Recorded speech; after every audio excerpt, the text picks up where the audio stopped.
Hello बच्चों, welcome to my channel. आज पढ़ेंगे क्लास 9th के प्रश्नावली 1.5 को।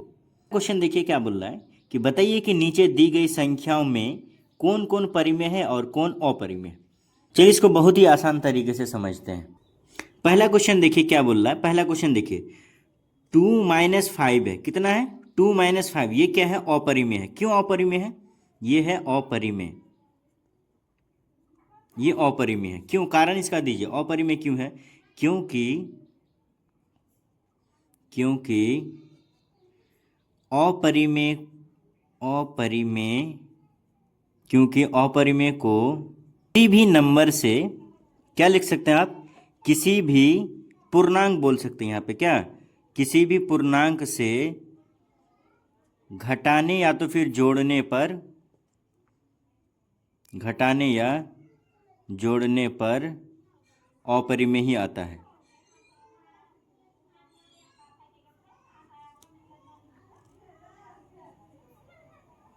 समझ में आ रही है बात? क्योंकि देखिए ये पूर्णांक है, ये पूर्णांक से क्या कर रहे हैं? अपरिमेय को घटा रहे हैं। तो पूर्णांक से कोई भी अपरिमेय को घटाइएगा वो क्या हो जाएगा? अपरिमेय ही आएगा। यहाँ पे और एक बात लिख सकते हैं आप क्या कि पूर्णांक से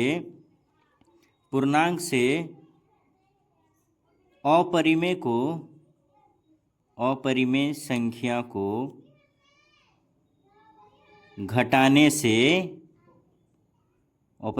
को घटाने से क्या होता है? अपरिमेय ही आता है। क्या आएगा? अपरिमेय ही आएगा। समझ में आया? इसका मतलब है कि किसी भी पूर्णांक को आप अपरिमेय के साथ घटाइए जोड़िए वो क्या होगा? अपरिमेय ही आएगा। दूसरा नंबर देखिए यहाँ पे, इसको आप ऐसे लिख सकते हैं 3 प्लस √23। अब देखिए ये माइनस कितना है? √23 है। तो ये √23 क्या हो गया? घट गया। इसका मतलब सिर्फ क्या बच गया? 3 बच गया। और ये 3 क्या होता है? अपरिमेय हो जाएगा। ये 3 कैसा हो जाएगा? परिमेय हो जाएगा। ये 3 परिमेय संख्या हो जाएगा। समझ में आया ये? क्योंकि देखिए ये p/q के रूप में भी है, प्लस ये क्या है? पूर्णांक भी है। ये क्या है? पूर्णांक भी है। ये पूर्णांक भी है। क्लियर है बात? अब देखिए ये वाला तीसरा नंबर देखिए क्या बोल रहा है। तीसरा नंबर में है कि 2√7। अब बटा में कितना है? √7। तो ये √7 कट गया तो बचा कितना? 2/7। ये क्या हो गया? परिमेय संख्या हो गया। ये क्या हो गया? परिमेय संख्या हो गया। अब परिमेय संख्या क्यों होगा? आप कारण देख सकते हैं। क्यों? क्योंकि देखिए ये p/q के रूप में तो है, ये पूर्णांक है दोनों, इसलिए ये क्या हो गया? परिमेय संख्या हो गया। चौथा नंबर देखिए 1/2 ये क्या है? अपरिमेय। ये दिख भी रहा है अपरिमेय। क्यों अपरिमेय? इसका कारण हम लिख देते हैं। अपरिमेय संख्या है ये। अपरिमेय संख्या क्यों? क्योंकि क्योंकि पूर्णांक को किसी अपरिमेय संख्या से भाग देने पर अपरिमेय ही आता है। अपरिमेय संख्या होता है। क्लियर है बात? समझ में आ गया? क्या लिखे? 1/√2 क्या हो जाएगा? अपरिमेय संख्या। क्यों होगा? क्योंकि पूर्णांक को किसी अपरिमेय संख्या से भाग देने पर अपरिमेय संख्या होता है। क्वेश्चन नंबर 2 क्या बोल रहा है कि निम्नलिखित व्यंजकों में से प्रत्येक व्यंजक को सरल कीजिए। इसको सरल करना ये बहुत ही ईजी है। चलिए इसको सॉल्व कर लेते हैं। देखिए पहला क्या बोल रहा है यहाँ पे देख सकते हैं आप 3 + √3 × 2 + √2। इसको सॉल्व कर लीजिए। क्या काम करना है इसमें? ये सब जब भी आएगा ना इस तरह का गुना ब्रैकेट में जब भी आएगा तो सबसे पहले इसको ले लीजिए। आप 2 ले लीजिए, समझे? या तो फिर इसको भी ले सकते हैं, कोई हर्ज नहीं है। अब क्या काम कीजिए? 3 + √3 से गुना कर दीजिए। फिर देखिए यहाँ प्लस है तो प्लस दे दीजिए, यहाँ √2 दे दीजिए। इस वाले से ले रहे हैं √2। अब इस दोनों को फिर क्या काम कीजिए? 3 + √3 से कर दीजिए। अब देखिए 3 दूना 6 प्लस 2 √3।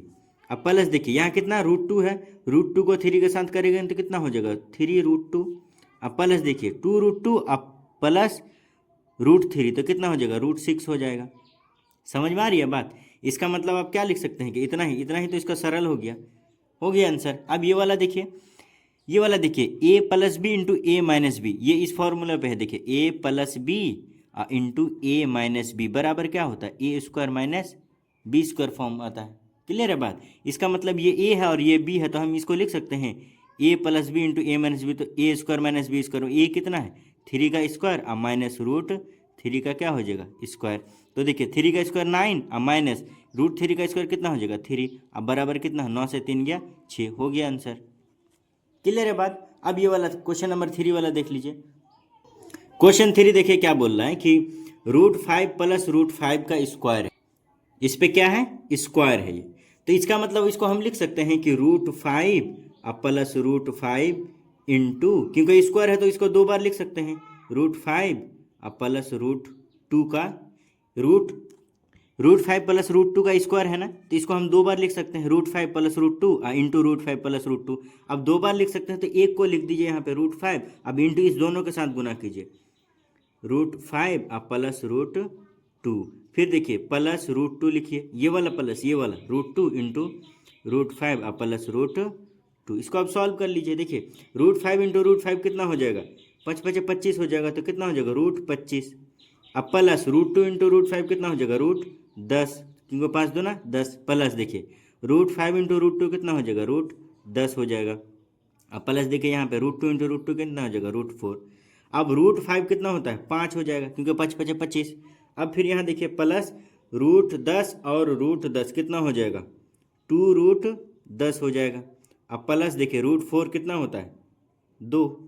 क्लियर है बात। अब देखिए 5 और 2 कितना हो जाएगा 7, अब प्लस इधर कितना बच गया 2√10 बच गया, यही इसका हो गया आंसर हो गया।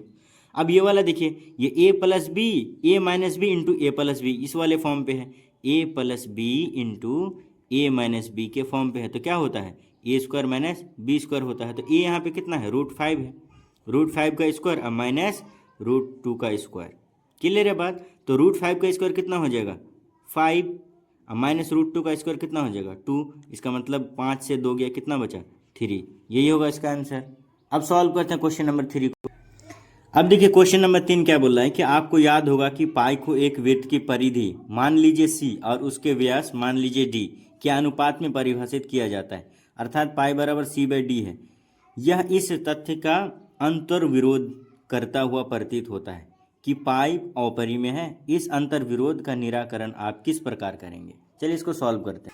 क्वेश्चन में क्या बोल रहा है यहाँ पे देखिए कि आपको याद होगा कि पाई एक वृत्त की परिधि मान लीजिए सी और उसके व्यास मान लीजिए डी है। इसका मतलब है कि पाई बराबर हमको बोल रहा है कितना c/d बोल रहा है। ये सॉल्यूशन में हम क्या लिख रहे हैं, सॉल्यूशन में क्या लिख रहे हैं पाई बराबर क्या बोल रहा है कि c/d है। इसमें हम बोल सकते हैं दरअसल ये क्या है, दरअसल ये वृत्त की परिधि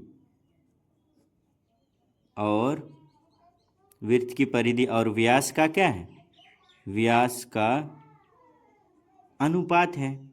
समझ में आ रहा है, व्यास का अनुपात है। क्लियर है बात। जहां क्या लिख सकते हैं, जहां क्या है c/d के बराबर लिख सकते हैं 22/7, जहां c बराबर क्या होगा c/d बराबर 22/7, क्योंकि c/d किसके बराबर है पाई के बराबर है। तो c/d बराबर 22/7 जो है क्या है सिर्फ पाई का एक अनुमानित मान है, पाई का एक अनुमानित मान है। क्लियर है बात। इसका मतलब हम क्या लिख सकते हैं कि जिसका दशमलव प्रसार क्या हो जाएगा, अनुमानित मान अगर होगा तो क्या होगा दशमलव प्रसार, जिसका दशमलव प्रसार क्या हो जाएगा अनावसानी क्या हो जाएगा अनावृत्ति।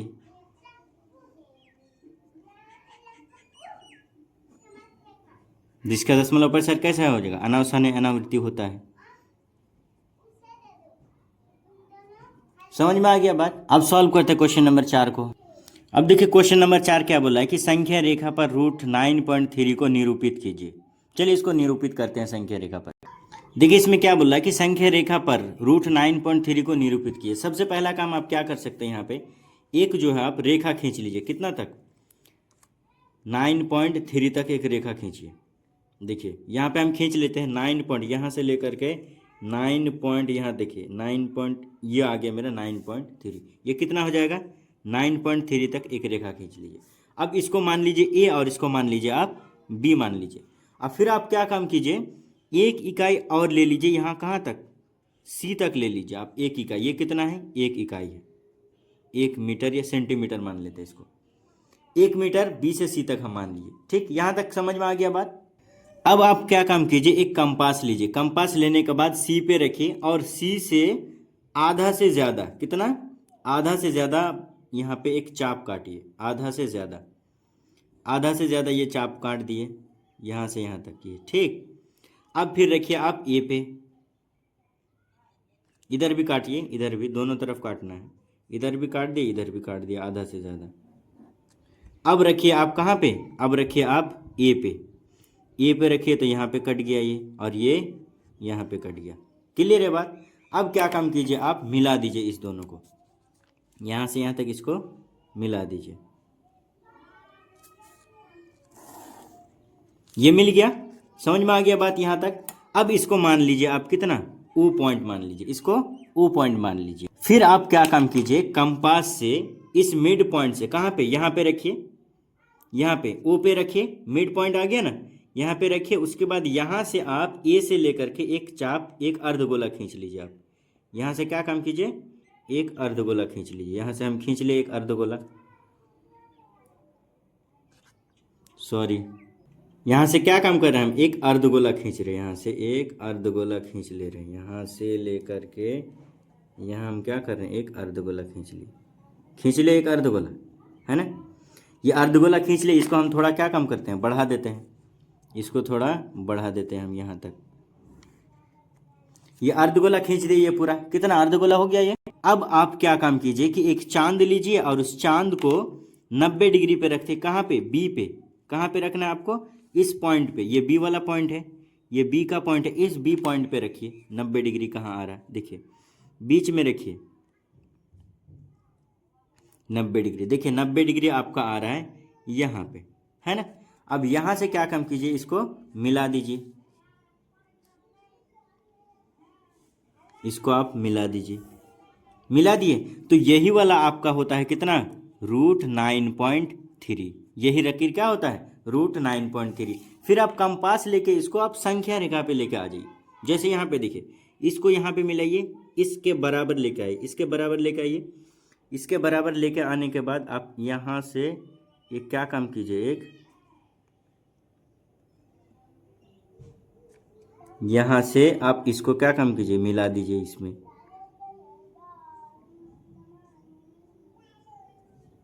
यही वाला जो है, ये वाला रेखा मतलब यहाँ पे मिला ना, तो यही वाला आपका हो गया संख्या रेखा पे कितना, √9.3। तो हो गया √9.3, क्या काम किया, संख्या रेखा पे दर्शा दिए। अब इसको प्रूफ करना भी होता है। प्रूफ अगर कीजिएगा तो यहाँ से यहाँ तक खींचेगा, ये राइट एंगल ट्रायंगल हो गया। राइट एंगल ट्रायंगल इसको एक्स मान करके ये आप निकाल सकते हैं, लेकिन हमको सिर्फ संख्या रेखा पे दर्शाना है, तो क्या काम किए, संख्या रेखा पे दर्शा दिए। अब देखिए क्वेश्चन नंबर 5 में क्या बोल रहा है कि निम्नलिखित के हरों का परिमेयकरण कीजिए। हरों का परिमेयकरण करना, देखिए कैसे हरों का परिमेयकरण कीजिएगा। सिंपल सा बात है, कितना है, 1/√7 है ना, तो 1/√7 है, तो इसको ऊपर नीचे से क्या काम कीजिए, गुना कर दीजिए। 1/7 √7 से ऊपर भी गुना कर दीजिए और √7 नीचे भी गुना कर दीजिए। अब ऊपर वाले को ऊपर के साथ गुना कीजिए, नीचे वाले को नीचे के साथ गुना कीजिए, तो कितना हो जाएगा, 7 √7 एकम √7 और 7 √7 इंटू √7 कितना हो जाएगा, 7। यही हो गया आंसर।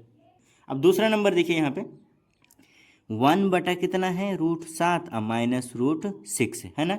अब देखिए यहाँ पे आप क्या काम कीजिएगा, √7 प्लस √6। देखिए यहाँ पे अगर माइनस रहे तो जब भी हर का परिमेयकरण कीजिएगा तो पलट दीजिएगा, साइन को पलट देना है। यहाँ माइनस है तो यहाँ प्लस कर देंगे, यहाँ क्या कर देंगे, √7 प्लस √6 कर देंगे। अब इसमें देखिए क्या काम करना, इस दोनों को इसके साथ गुना कीजिए, कितना हो जाएगा, √7 अब प्लस √6। अब बटा में देखिए ये a minus b into a plus b के फॉर्म पे आ गया। ये वाला फॉर्मूला होता है a plus b into a minus B बराबर क्या होता है, a² माइनस b² होता है। तो यहाँ हम लिख सकते हैं √7 का स्क्वायर और -√6 का स्क्वायर। मतलब लिख सकते हैं कि √7 अब प्लस √6 बटा में कितना √7 का स्क्वायर कितना हो जाएगा 7 अब माइनस √6 का स्क्वायर 6, मतलब कितना हो जाएगा आंसर इसका √7 अब प्लस √6 बटा में ये 7 से 6 गया कितना हो गया 1, यही क्या हो गया इसका आंसर हो गया। क्लियर है बात। अब देखिए ये वाला तीसरा नंबर देखिए क्या बोल रहा है कि 1 बटा कितना है √5 आप माइनस √2 इंटू यहाँ माइनस है तो क्या काम कीजिए प्लस कर दीजिए √5 प्लस √2 अब बटा में कितना √5 अब प्लस √2 ऊपर वाले के साथ गुना कीजिए √5 अब प्लस √2 अब बटा में ये वाला भी देखिए a plus b into a-b के फॉर्म पे है, मतलब √5 का स्क्वायर अब माइनस √2 का स्क्वायर। क्लियर है बात। तो कितना आ जाएगा इसका √5 अब प्लस √2 अब बटा में देखिए 5 का स्क्वायर कितना हो जाएगा 5 अब माइनस 2, ये बराबर कितना हो जाएगा √5 प्लस √2 अब बटा में कितना हो जाएगा 3, हो गया इसका आंसर। अब देखिए चौथा नंबर 1/√7 माइनस 2 है ना, तो सिंपल सा बात यहाँ माइनस है तो क्या काम कीजिए प्लस में कर दीजिए √7 प्लस 2 अब बटा में √7 प्लस 2। अब ऊपर वाले को ऊपर वाले के साथ गुना कीजिए, अब बटा में कितना हो जाए देखिए a-b इंटू a+b के फॉर्म पे आ गया, तो √7 का स्क्वायर अब माइनस 2 का स्क्वायर, तो कितना लिख सकते हैं हम कि √7 प्लस 2 अब बटा में देखिए √7 का स्क्वायर कितना हो जाएगा 7 अब माइनस 4 अब बराबर कितना हो जाएगा √7 अब प्लस 2 अब बटा में कितना 3, अरे 7 से 4 जाएगा कितना बचेगा 3, यही क्या हो गया आंसर हो गया। प्लीज़ चैनल को सब्सक्राइब कीजिए और अपने दोस्तों के साथ शेयर कीजिए। Thank you for watching.